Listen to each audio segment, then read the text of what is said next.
Hello, we're Lilith and Lara here with Coffee, Cakes, and Castles, where we will be covering the 20,000 to 25,000 castles of Germany. We'll be talking about historical facts, myths, legends, and drama. I'm Lilith from America. And I'm Lara from Germany. And today we're diving into Braunschweig, one of the few German cities where myth and history stand side by side, sometimes literally cast in bronze. We'll begin with Henry the Lion and his legendary companion. This is a story of power, people, and myth that have spanned centuries. Before Braunschweig became a city of merchants, before it argued with dukes, before it took its freedom, there was a man who understood something fundamental about power. He knew that power needed a place where trade met authority, where symbols could be seen, and where memory could take root. That place was Braunschweig.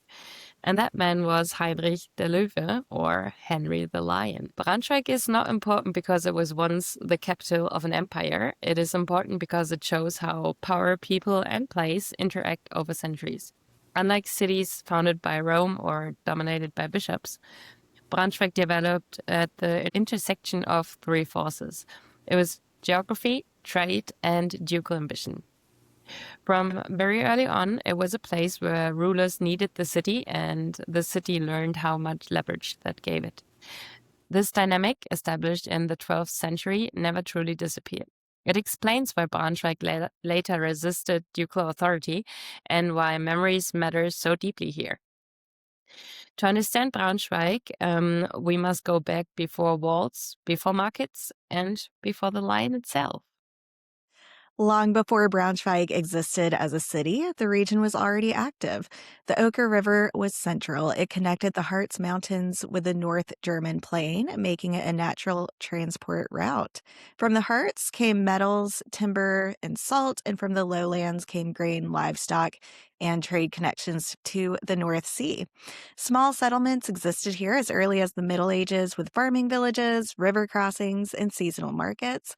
At this point in time, it was nothing monumental, but it was enough to attract attention. This is important to understand because Heinrich der Löwe did not create Braunschweig from nothing. He recognized a strategic location and he turned it into something far greater. Yes, Heinrich der Löwe was born around 1129 into the powerful Welf dynasty. We talked about that one in many of our other episodes. And he would become the Duke of Saxony and Duke of Bavaria. If you listen to our episode on Hohenschwangau, you might remember that the Knights of Schwangau in the Bavarian region were vassals to the House of Welf and Heinrich der Löwe. At this height, he was one of the most powerful men in Europe, rivaled only by the emperor himself. But Heinrich was not just a military leader, he was a strategist of space. He understood that cities generate wealth. Wealth sustains armies, symbols legitimize rule, and Braunschweig became his primary residence, and as such, he invested heavily by expanding settlements. He strengthened fortifications, encouraged trades, and founding religious institutions. He brought people in such as craftsmen, merchants, clerics, and administrators. For many families, settling in Braunschweig under Heinrich meant opportunity, protection, access to markets, and a big future. And Heinrich understood something medieval rulers often struggled with. Power must be seen to be believed. And that is why Braunschweig became filled with visible statements of authority. Churches were not just religious buildings, they were symbols. And we have lots of them here. Markets were not just economic spaces, they were political ones. And then there was the lion. Lilas is going to talk about our famous Braunschweiger Löwe. Yes, the bronze lion of Braunschweig. So around 1166, Heinrich commissioned something unprecedented north of the Alps, a life-sized bronze lion. This was revolutionary for a few reasons. Casting a sculpture of this size required advanced technical knowledge that had been lost in Northern Europe since Roman times.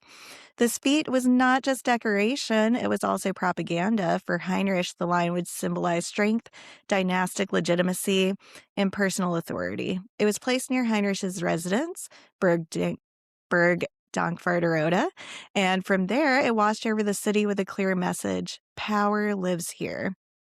And yet the lion didn't remain just a symbol of rule. It became something else over time, a legend. And my husband asked that we add a spoiler alert because he'd like to choose to believe in this myth. So, spoiler, we have the legend versus the reality of Heinrich der Löwe's lion. And yes, the reality is not nearly as fun as the legend that's lived on. So, here we go, the pet lion myth. According to medieval legend, Heinrich der Löwe had a real lion, with the stories appearing in chronicles and folklore. It tells of Heinrich traveling on a pilgrimage to the Holy Land, and that part at least is true, where he rescues a lion from a deadly enemy. Sometimes it's a dragon and sometimes a serpent. Heinrich joins the lion in the fight, and together they defeat their adversary. The lion is loyal and grateful, and it follows Heinrich back to Braunschweig and stays by his side until Heinrich's death. When Heinrich dies, the lion lies down at his grave and dies of grief. It's a powerful story, but historically speaking, it was generally improbable. Transporting a lion across continents in the 12th century would have been an extraordinarily and unlikely feat, and there are no contemporary sources that mention such an animal living in Braunschweig. But the truth of the legend is not factual, it's symbolic. Medieval society understood power through their stories, and the lion myth explained Heinrich's rule, the building of the bronze lion, and why Heinrich's authority felt larger than life. And the myth turned political symbolism into an emotional memory. And even today, visitors ask whether the lion was real, and in a way it was.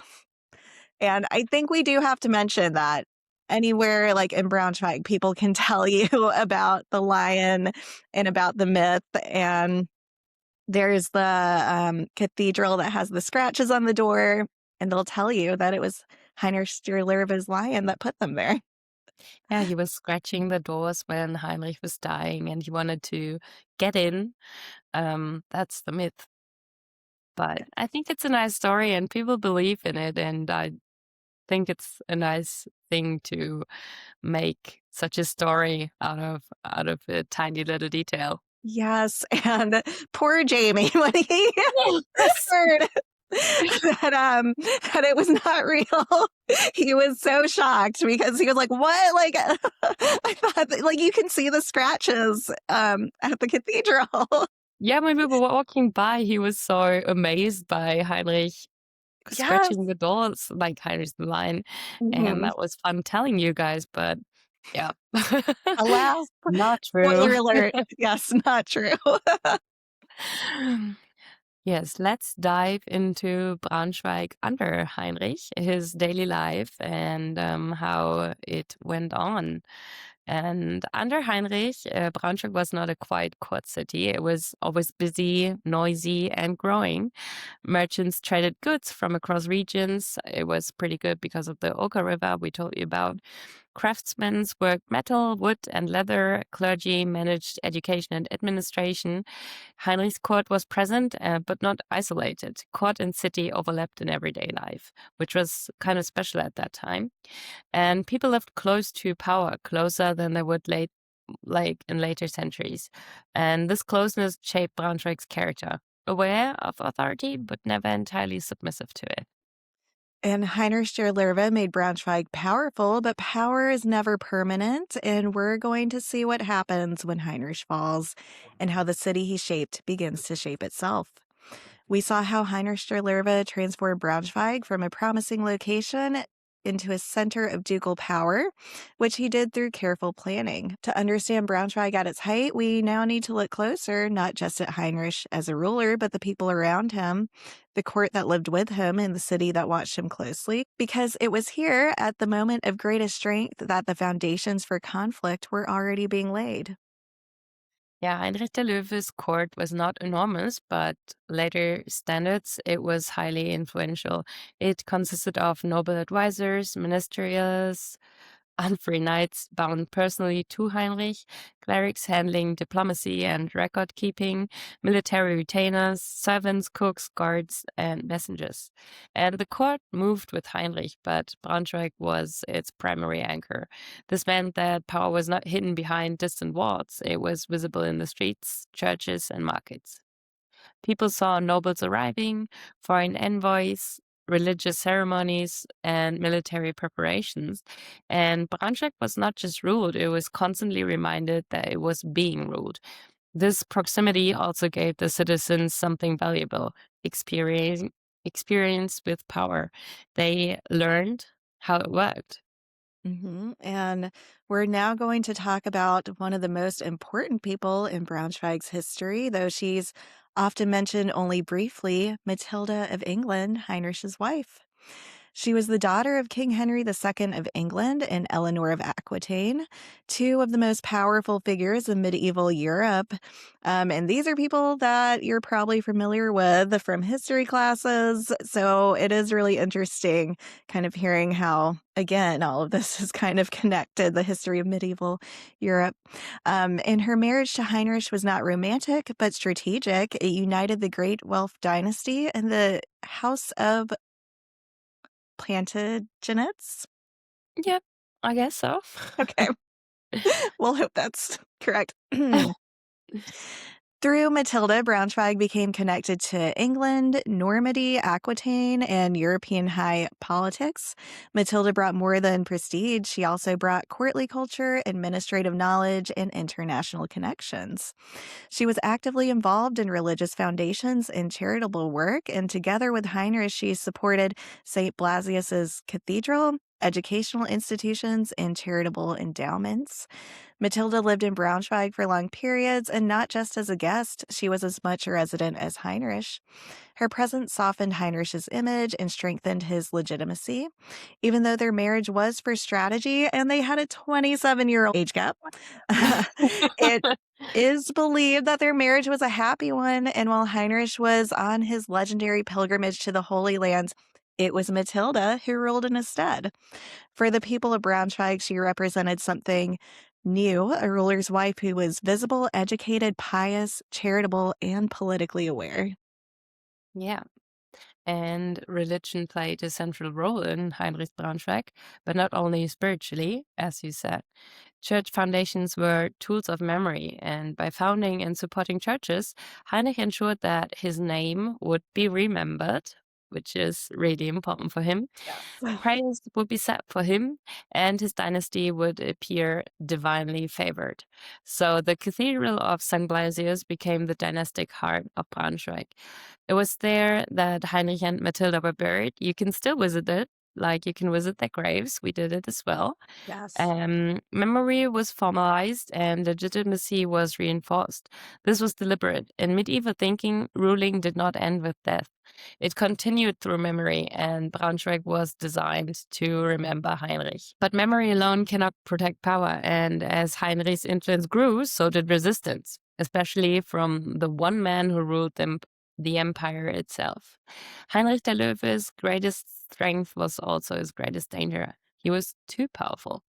His relationship with his cousin, Emperor Frederick I Barbarossa, began as an alliance. Heinrich supported imperial campaigns while Barbarossa tolerated Heinrich's autonomy. But over time, tensions grew over Heinrich's control over vast territory, his independent acts, and Heinrich prioritizing his own interests, which would cause his downfall. This breaking point came when Heinrich refused to support Barbarossa in a critical Italian campaign. And in medieval politics, refusal could be seen as rebellion. And so we have come to the fall of Heinrich der Löwe.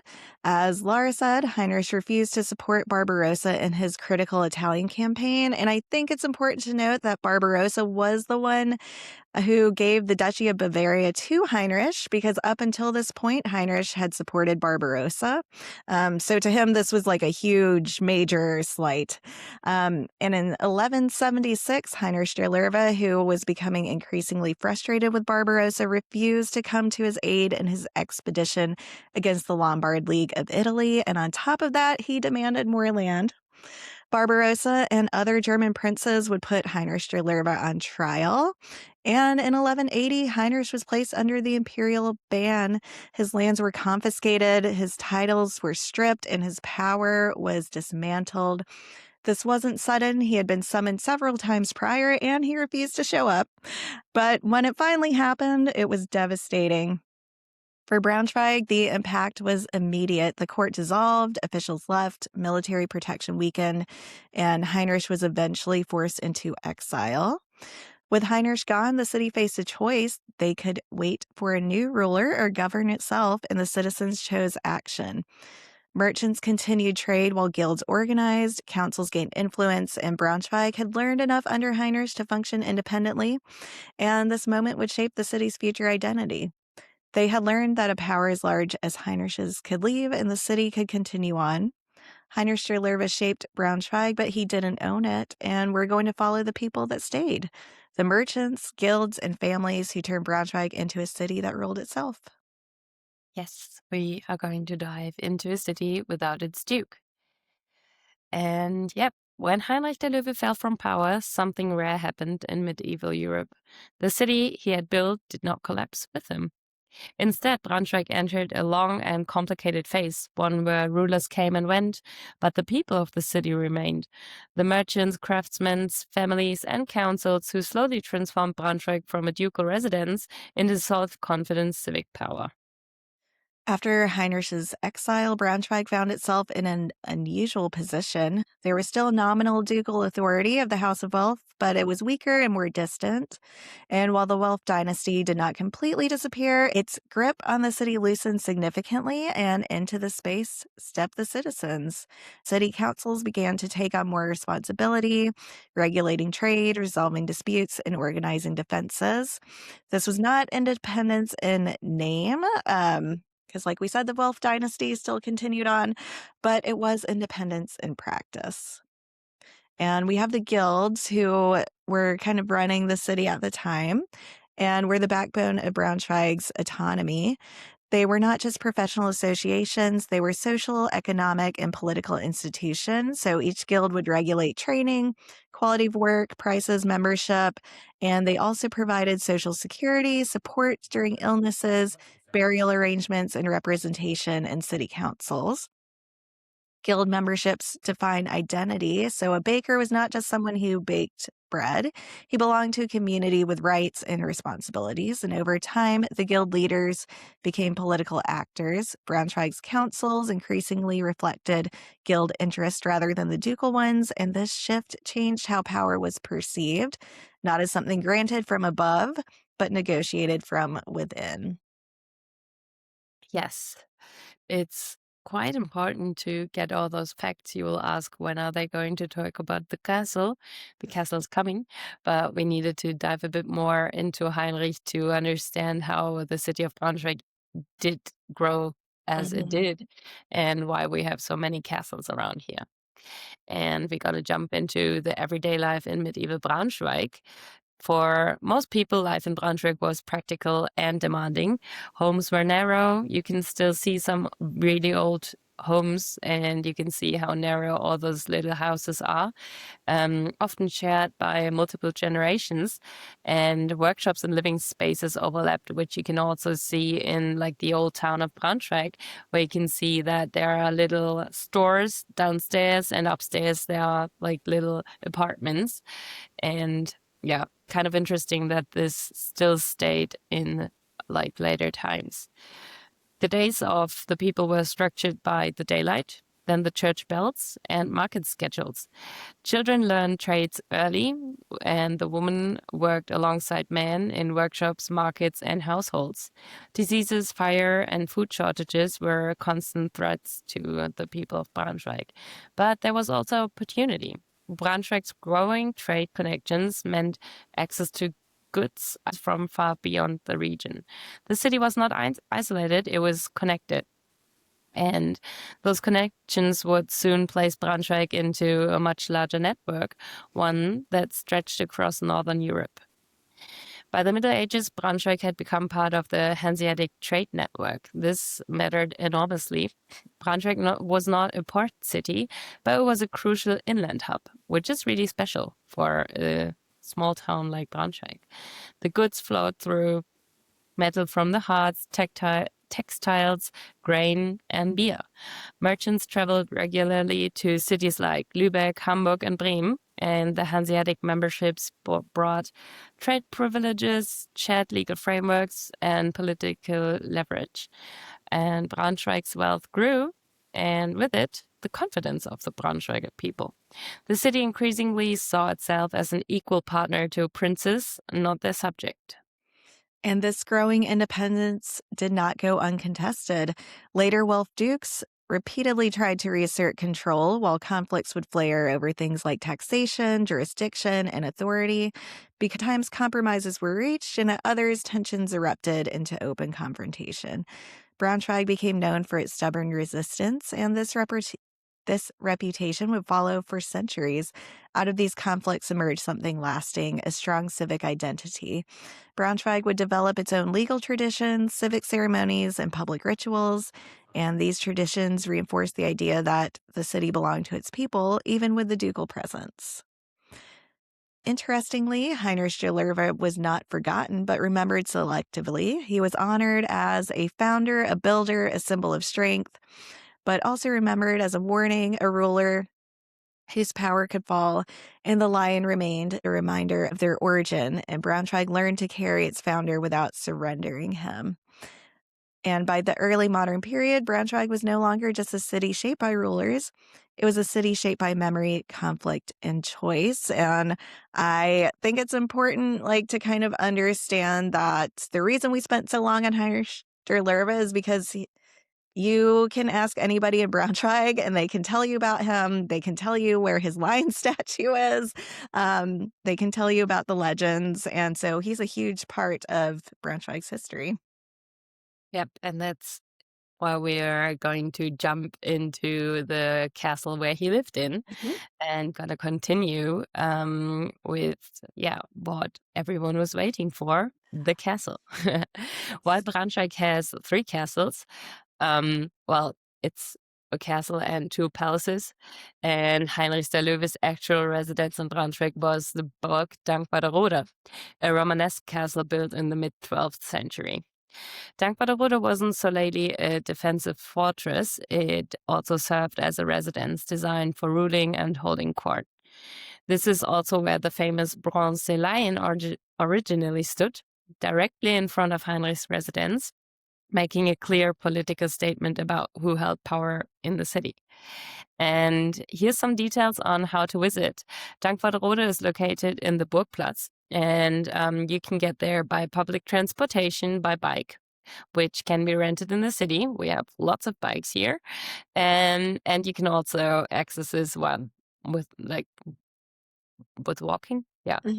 It's about a 15 to 20-minute walk from the main train station. And what's interesting about that, you can walk through the old city of Braunschweig and you could look at all the old houses because you will walk by when you walk from the train station. And if you drive, there are nearby parking garages where you can just go in. It's currently temporarily closed, so you just keep an eye out on the website for information on that. And since this is a podcast about castles, let's get into the castle's history. Heinrich der Löwe's seat of power in Braunschweig was Dankwarderode Castle, a structure whose appearance can be deceiving to modern visitors. You could walk right past it without realizing that this building was one of the most important fortified residences in northern Germany. Because, Lara, you said that you didn't really kind of consider it a castle when you look at it. But we'll get into why it is considered one. And Dankwarderode began as an 11th century fortification. It was recorded in 1134 as Castrum Tanquarderath, a term that already identifies it as a castle. It was held by the Brunonen dynasty, a Saxon noble family of the 10th and 11th centuries and descendants of Brun, Duke of Saxony. And they potentially have ties to the Ottonian emperors through the Ludolfing House. Yeah. And they own properties around Braunschweig and Frisia as well, with Braunschweig becoming their committal seat in the 9th or 10th century. The most well-known of this family in Braunschweig was King Brune I, Count of Brunswick. When Henry the Lion rebuilt it in 1160 and 1175, he transformed it into his Pfalz or Kaiserpfalzen, the ducal residence where he ruled, held court, and projected his authority. And in the 12th century, a pfalz was not a palace in the later sense. It was more of a fortified stronghold, complete with defensive walls, a stone keep, and a strategic position, in this case, on an island in the River Oker.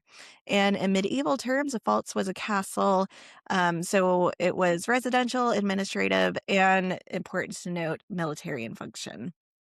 Historical drawings and archaeological findings confirm that the original Dankwarderode was a heavily fortified Saxon lowland castle built on flat terrain but protected by the natural moat-like barrier of the river. Its thick walls enclosed the courtyard, and commanding keep made it both a symbol of ducal power and a practical defensive site. Heinrich der Löwe chose this location precisely because it offered both security and visibility, anchoring his authority beside the newly founded cathedral, whose construction began in 1173, and together the castle and the cathedral formed a unified political spiritual center, and Dankwarderode continued to serve as a residence of Brunswick dukes for centuries after Heinrich der Löwe, remaining a central seat of ducal authority long beyond the 12th century. Dankwarderode's military relevance faded early as Braunschweig expanded. By the 15th century, the Dukes of Brunswick-Wolfenbüttel had moved their residence to Wolfenbüttel, and in 1616, the palace was remodeled in the Renaissance style, while other sections were dismantled or left to decay. And over the centuries, the castle underwent numerous rebuildings prior to the 19th century restoration. In the 19th century, the remaining keep served as a barracks, and although demolition was proposed, public protest saved it in 1873. The structure we see today is the result of an 1887 reconstruction by Ludwig Winter, guided by archaeological research to approximate the medieval form. This reconstruction followed earlier fire damage that had affected the surviving structure. Its modern appearance may soften its original character, but its identity remains unchanged. Dankwarderode is and always was a castle, fortified, strategic, and central to the life and power of Henry the Lion.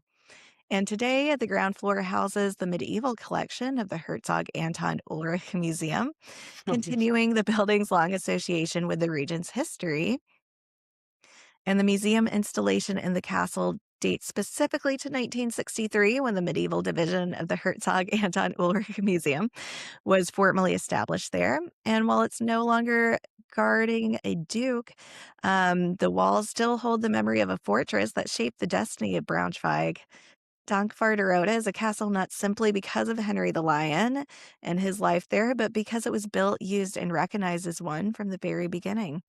The name Dankwart comes from the early Germanic origins and carries the meaning brave guardian or fearless protector, and it's associated with courage, steadfast loyalty, and unwavering devotion, qualities that suited Henry the Lion himself.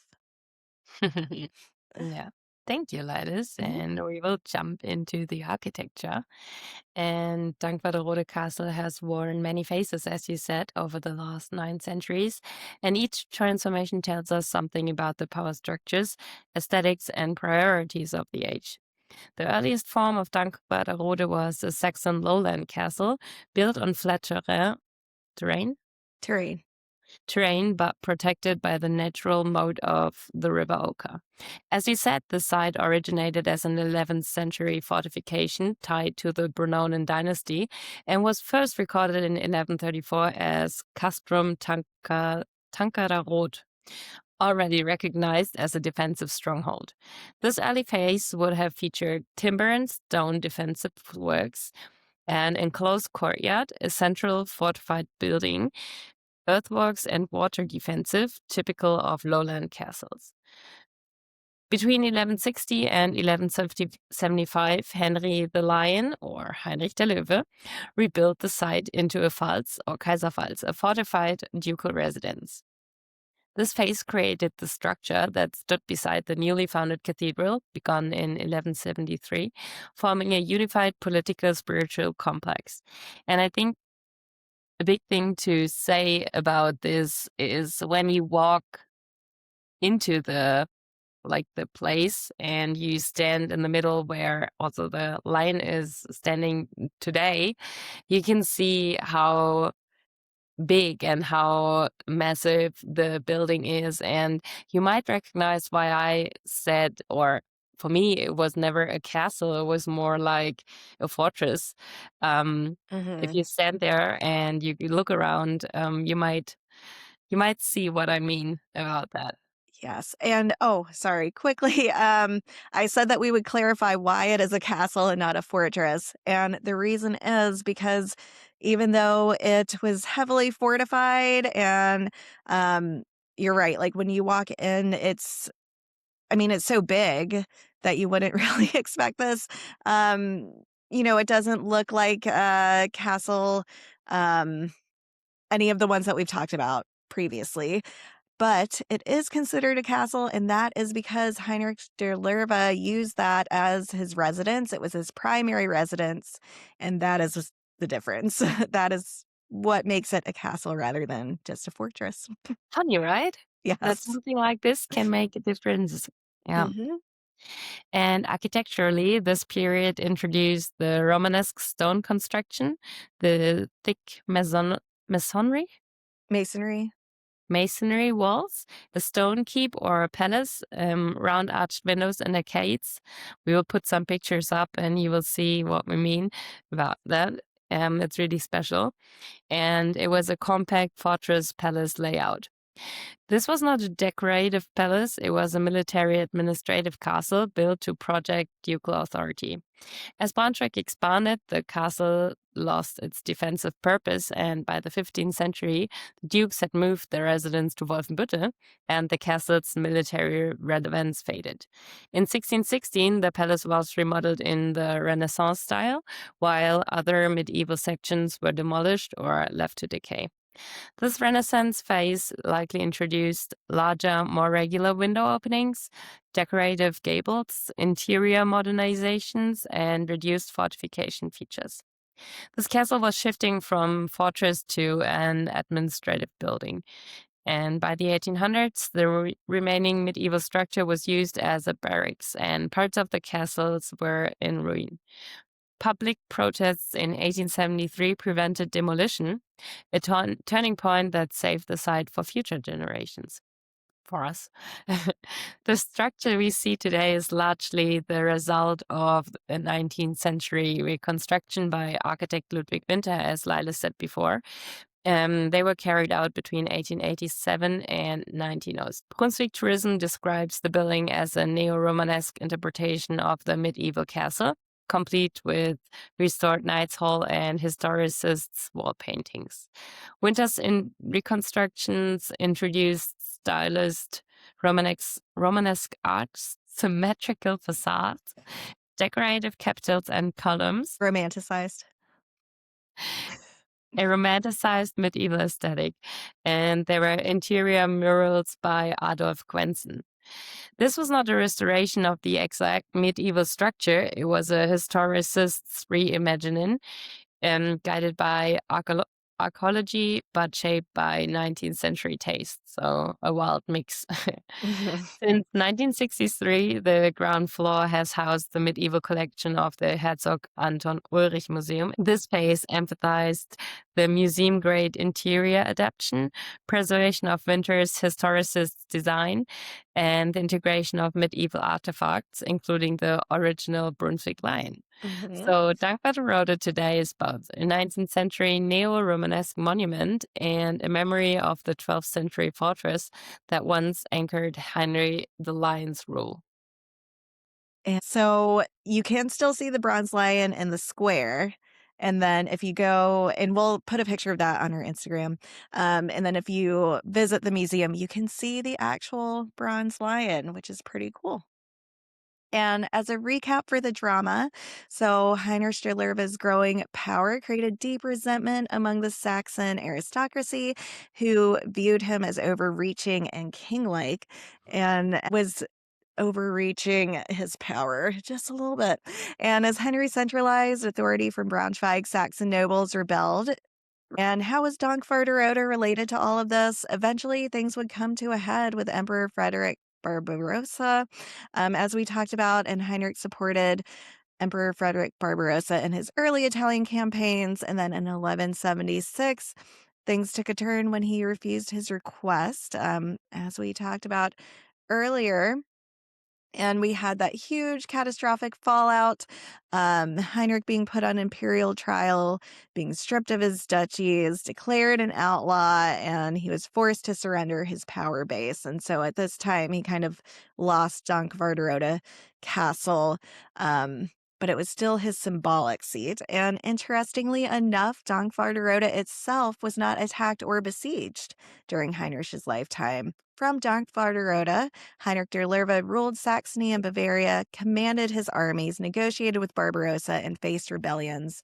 And ultimately, it's where he watched his political world collapse. And most importantly, is there coffee and cake at this castle? No, but there's coffee and cake in the surrounding area. We definitely recommended Heims, which has been roasted in Braunschweig since the late 1800s.